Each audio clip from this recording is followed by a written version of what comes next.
You know, there are a lot of ideas, there's a lot of phrases that the modern day left has either tried to weaponize against the people they disagree with or has actually been really, really successful in doing it, right? For example, and this is just one example, there are people that really do truly believe that an unarmed, mostly peaceful, but very, very angry mob that was at the US Capitol for less than 4 hours, they really believed that that was a real insurrection. They believed that that was an attempted government overthrow and that we were just literally moments away from losing democracy forever.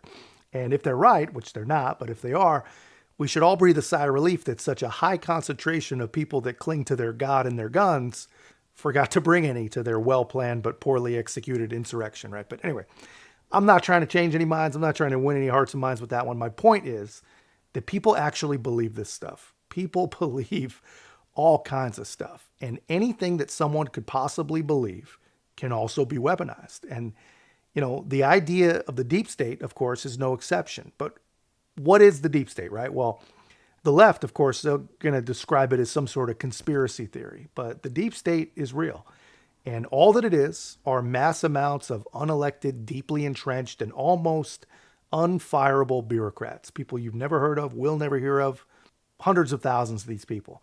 And these are the people making real decisions that affect real lives, the kinds of decisions that most people imagine they're electing people to make.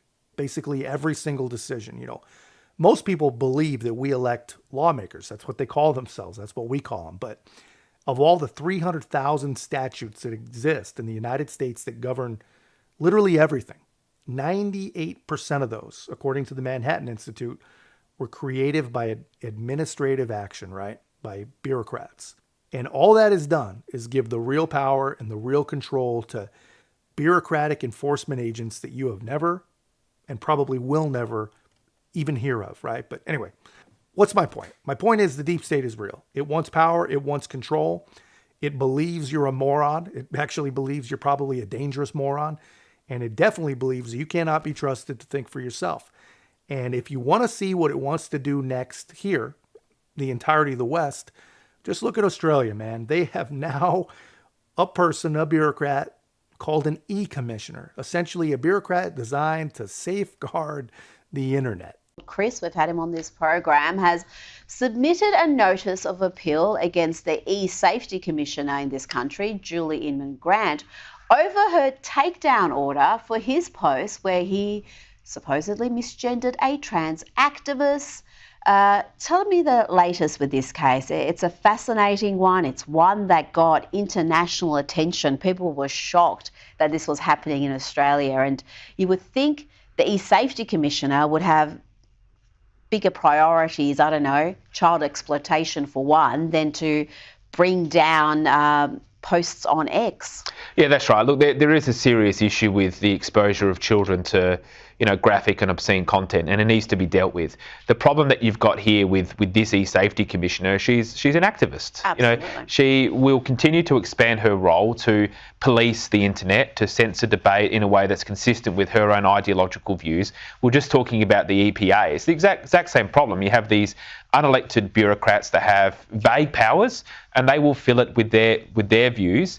And she has a track record of censorship, and it only ever targets one side. And unfortunately, we're seeing that happen again.